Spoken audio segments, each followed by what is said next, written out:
Hey guys, it's Hans Hobbies, and today I have a little bit of a different video, uh, other than like reviews and all that. Uh, I thought I'd enjoy some nice drink and do something other than play Skyrim, because I've gotten back into that game, and that game is cancer. Not because it's bad, but because it's so good. I spend way too much time in that game, don't get anything done. But anyway, we see here I have my Wild Willie 2.5, as I call it. It has the nicer tires, wider track, all that good stuff. So for a Wild Willie, this is a lot wider track because I'm using the comical buggy version of this chassis. But I've been kind of looking at a lot of buggies recently. I've been getting really hyped for the new um, comical Avante that's come out. I'm waiting for it to be available on Tower Hobby before I buy it, just because I like to buy from there, and they have pretty good prices on there. So I'm waiting for that. But while I was waiting for that, I was kind of itching to drive a comical buggy again, and also just itching to drive something a little bit different. So I think my Wild Willie body is gonna get a little break for a little bit. You can see in the short time I've had it, it's already pretty beat up because I do run my cars pretty hard. Um, and I saw an article on RC Car Action that kind of intrigued me. So what the guy there did was he had a comical Hornet, but he made it into a wide track comical Hornet and made it have like a really low wide stance. I thought it looked super cool. So I thought it'd be pretty interesting to see if I can make this into kind of track focused comical Hornet.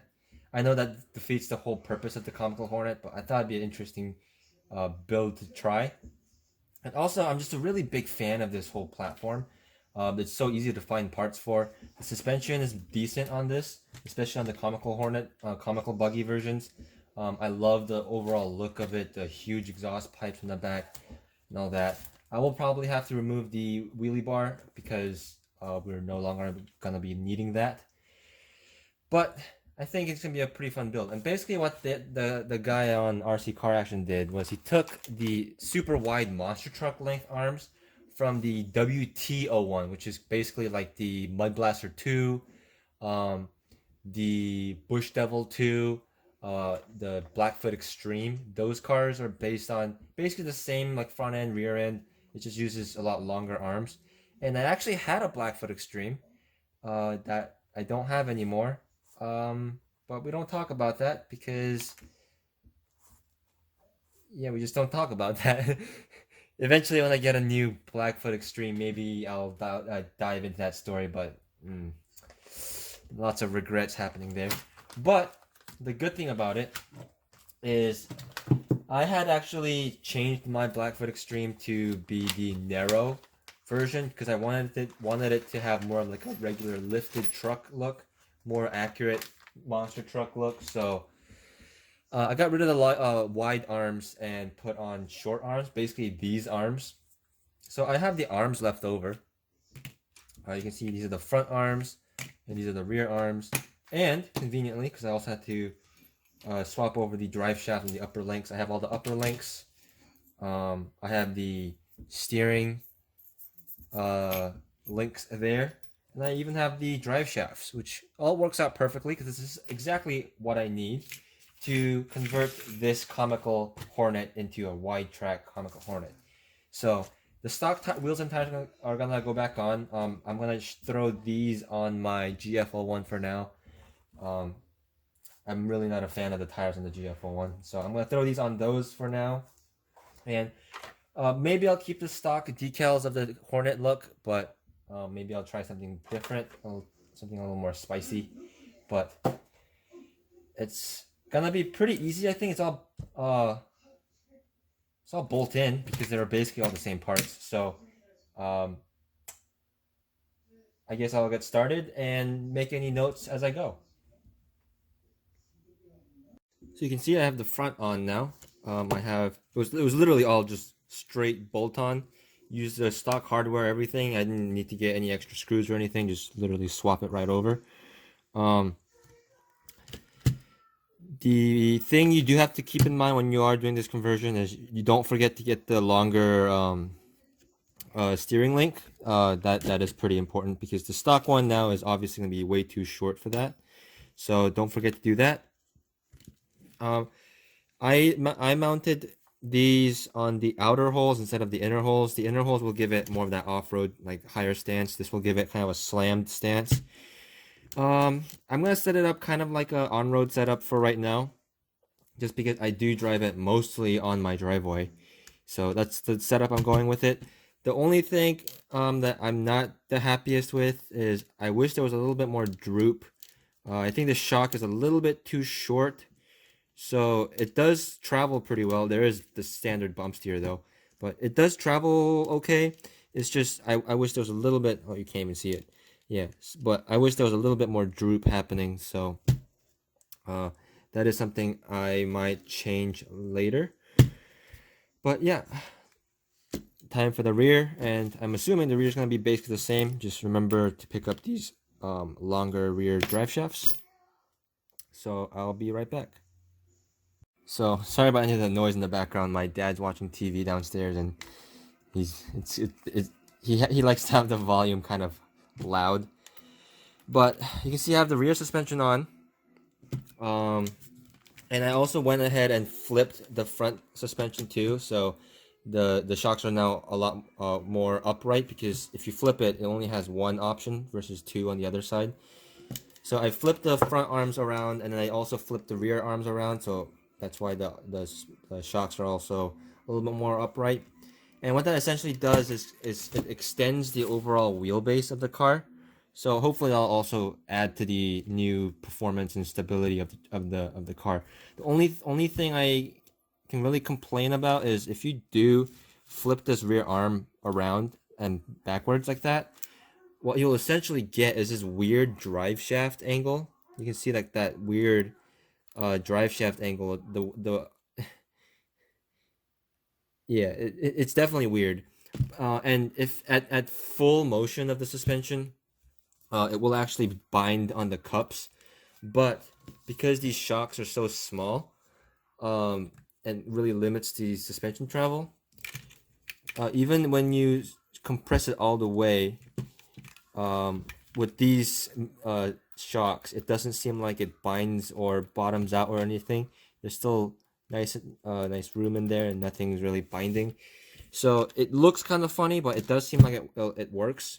So I'm gonna try it like this for a while, see if there's any wear that happens on the end of the dog bones. But I think it's a good trade-off for having a lengthened wheelbase. So I'm gonna throw the wheels on. I'm also gonna find the other buggy parts. I don't know where I put them, so I'll throw those on, and then let's take a look at how it looks when it's all complete. So you can see I have it all complete now. All the wheels are on, the body's on, the little buggy fairings are on, and I did have to use a slightly different body mounts just because I wanted to mount the body a lot lower. The driver probably won't fit in there anymore, so I'm gonna have to figure something out for that. But other than that, I think it looks pretty cool.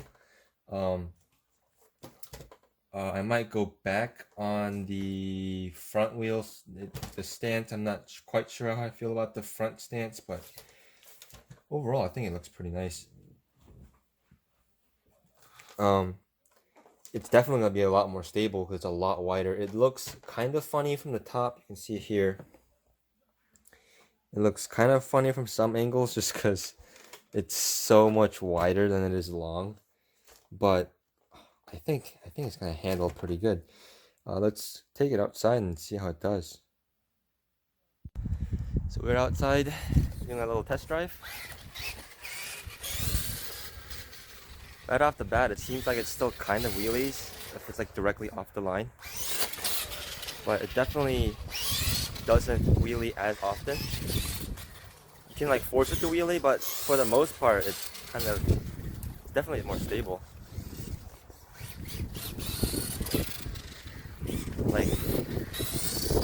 thing's not flipping over anytime soon.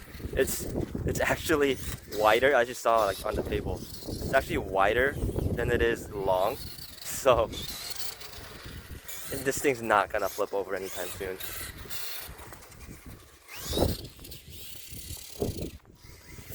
The lower ground clearance does mean it seems to get stuck a little easier though.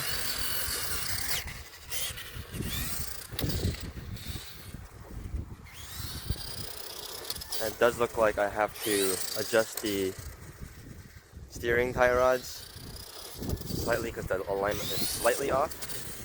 But besides that, it's driving really well. I wish I could go to the park and like enjoy this a little bit more, like on actual dirt, and see how it does there.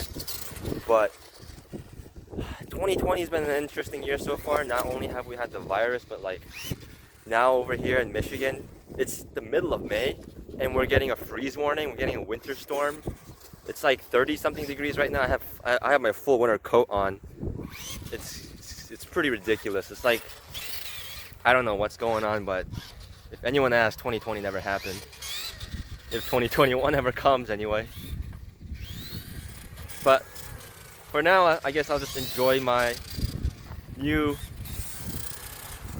race spec, I guess you call, or on the way to race spec anyway, Comical Hornet. And I hope you guys enjoyed this. There's a truck coming, so I have to cut this kind of short, but yeah, I hope you guys enjoyed this video. I will definitely be doing more to this, maybe changing the body up, change the colors, doing a little more upgrades. So all those videos will be coming up soon, so if you guys want to see that, please subscribe, comment down below, like, all that good YouTube shenanigans. You can also follow me on Instagram. Sorry about the wind. Again, winter storm. But yeah, you can follow me on Instagram at Han Hobbies, and I'll see you guys next time.